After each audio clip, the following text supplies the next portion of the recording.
dear students, Assalamu alaikum. Today's our topic is incorporation. We are reading what information of a company. First was promotion. After the promotion, the second stage of company is incorporation. Incorporation. The second stage in the formation of company is corporation. Is incorporation. Promoters तो आपको पता है पहले file with application with the registrar of the companies. Promotion promoter जो होता है वो अपनी फाइल सबमिट करता है कहाँ पर, इस रजिस्ट्रार ऑफ द ऑफिस में. while the company registered office is where the company's office is registered, he can go, the promoter can go to the this registered office and submit his file for registration of his company.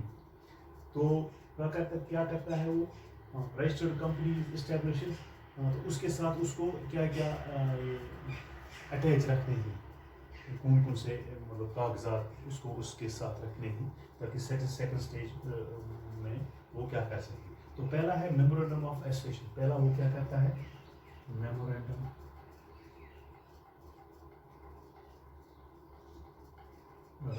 Of association. तो इसको क्या है, duly stamped by the side of duly sided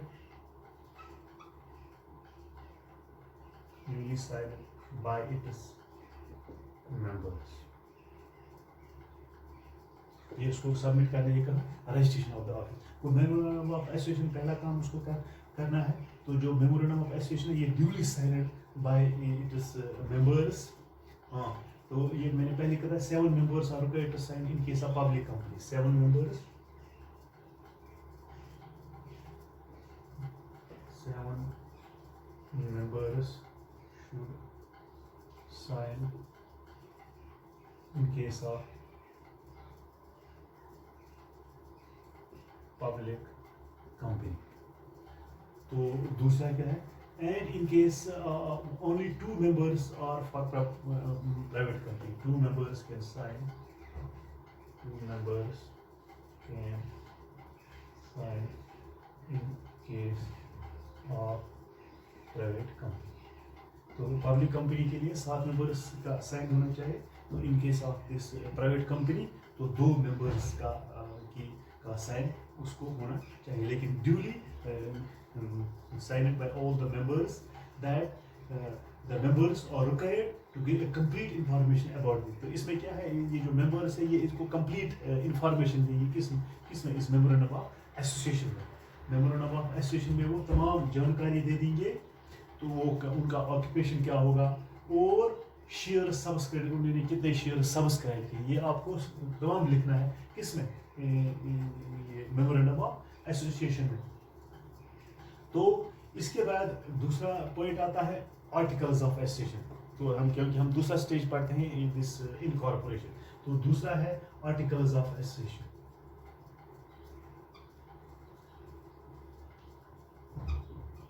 articles of association, क्योंकि memorandum of association there is necessary to file this register in the register of the company. This is one of the important document for registration of a company. तो इस तरह memorandum of association. इसके बाद है articles of association. ये भी duly stamped by the signed people who are signatories of memorandum of association. वो होते हैं signatories of this memorandum of association. उनको भी उस पर साइन करना है. क्या articles of association duly stamped. ये भी हो duly stamped by the same people who are the signatories. जो पहले का signatories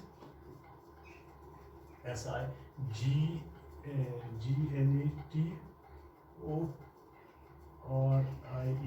सिग्नेटरी जो होते हैं वो ड्यूली उसको क्या करेंगे, साइन करेंगे ताकि हम दूसरे स्टेज पर पहुंच जाएं.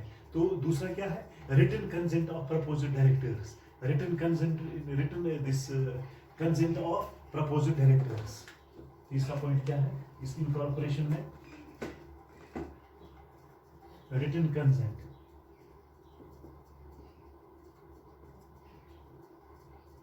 रिटन क्या, कंसेंट और प्रपोज्ड डायरेक्टर. जो उसको प्रपोज्ड डायरेक्टर्स हमने किए हैं उनका प्रपोज्ड डायरेक्टर्स. हाँ, written consent of proposal directors, जो डायरेक्टर्स प्रपोजल उनका रिटन कंसेंट होना चाहिए। तो तीसरा क्या, चौथा क्या है, the agreement if any entered into the company and the individual is propose in the managing director of the company of manager director और manager. The agreement if any, अगर कोई एग्रीमेंट होता, if any entered by the company and the individual is propose to be managing director, जो individual है जो इसका managing director होगा, managing director और मैनेजर ऑफ द कंपनी और मैनेजर ऑफ द कंपनी, वो द एग्रीमेंट इफ एनी, अगर कोई एग्रीमेंट होगा वो भी इसमें इनकॉर्पोरेशन में ऐड करना है। If any entered into the company, अगर कोई एग्रीमेंट इस कंपनी में आ सकता है, and the individuals propose to be the, तो इंडिविजुअल्स जो प्रपोज हमने किए हैं मैनेजिंग डायरेक्टर या मैनेजिंग या डायरेक्टर का, तो ये भी इसमें इंटर करना है। इसमें अगर कोई एग्रीमेंट वो भी लिखना है इस इनकॉर्पोरेशन। तो नेक्स्ट क्या है, a copy of registered letter. तो दूसरा क्या है, a copy of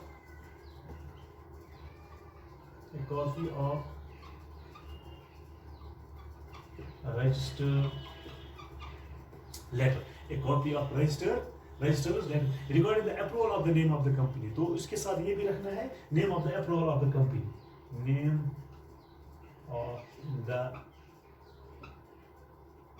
approval of the company। तो ये क्या है, a copy of the registered letter, जो हमने नाम दिया है वो अप्रूव होना चाहिए। कहाँ पर, रजिस्टर्ड ऑफिस में जो उसका नाम अप्रूव हुआ है उसकी भी कॉपी इस इनकॉर्पोरेशन में आपको रखनी है। तो इसके बाद है, along with these documents a notice board of the exact address of the registered office is also submitted। तो इसके बाद आपको क्या करना है, तो इन डॉक्यूमेंट्स के साथ, क्योंकि हम दूसरे स्टेप में पढ़े इनकॉर्पोरेशन, इसके साथ है जो डॉक्यूमेंट्स होते हैं, a notice of the exact address of the registered office is also, जो रजिस्टर्ड ऑफिस है उसका एग्जैक्ट एड्रेस आपको, एग्जैक्ट एड्रेस ऑफ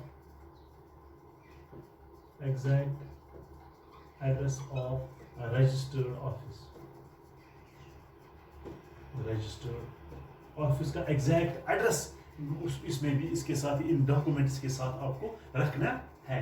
तो इन केस ऑफ, अगर ये जो पॉइंट्स हमने इसमें लिखे हैं इनकॉर्पोरेशन में, अगर तो इससे पहले मैं एक बात और बताना चाहता हूं कि इन case of company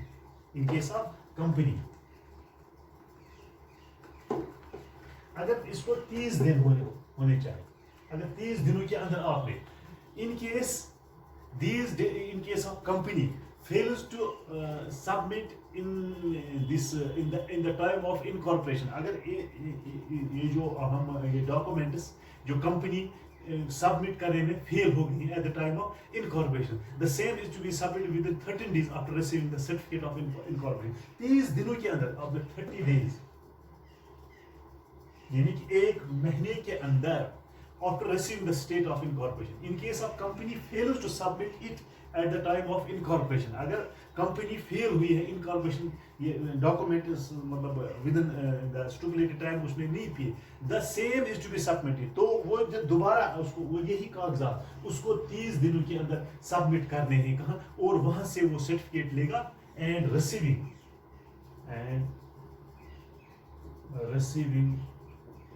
the certificate of incorporation.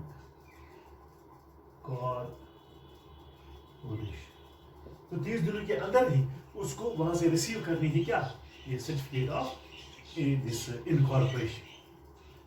तो क्या नेक्स्ट क्या है, अगर documentary evidence for payment of registration fee, तो डॉक्यूमेंट्री एविडेंस होना चाहिए, documentary evidence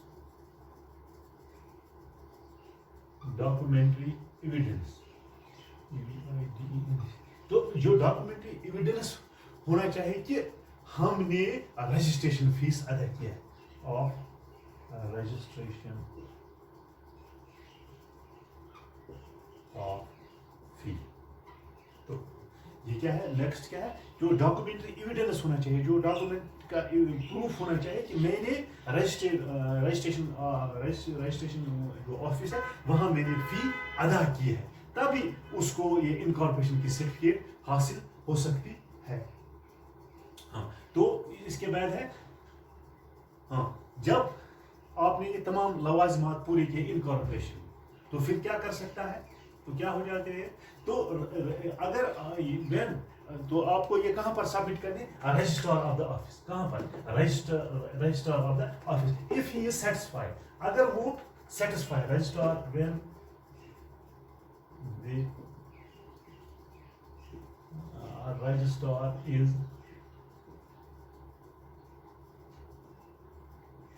satisfied that all the legal formalities, all the document formalities have to be submitted, यानी अगर रजिस्ट्रार सेटिस्फाई हो गया कि उन्होंने तमाम ये जो फॉर्मेलिटीज हैं इस कंपनी को, तो वो सेटिस्फाई हो गया, he can issue you a certificate, उसको हम कहेंगे certificate of incorporation to the company. वो देगा आपको सर्टिफिकेट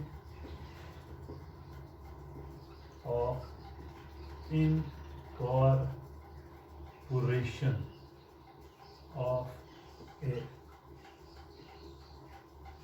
अनलेस, ये तब तक है जब तक न रजिस्ट्रार क्या सेटिस्फाई हो जाएगा, जब तक न रजिस्ट्रार सेटिस्फाई हो जाएगा कि उन्होंने तमाम लवाज़िमात पूरी की, जब वो सेटिस्फाई हो जाएगा तो he can give you a certificate of incorporation of a company. This certificate is known as birth certificate of company, इसको हम कहेंगे birth certificate of a company.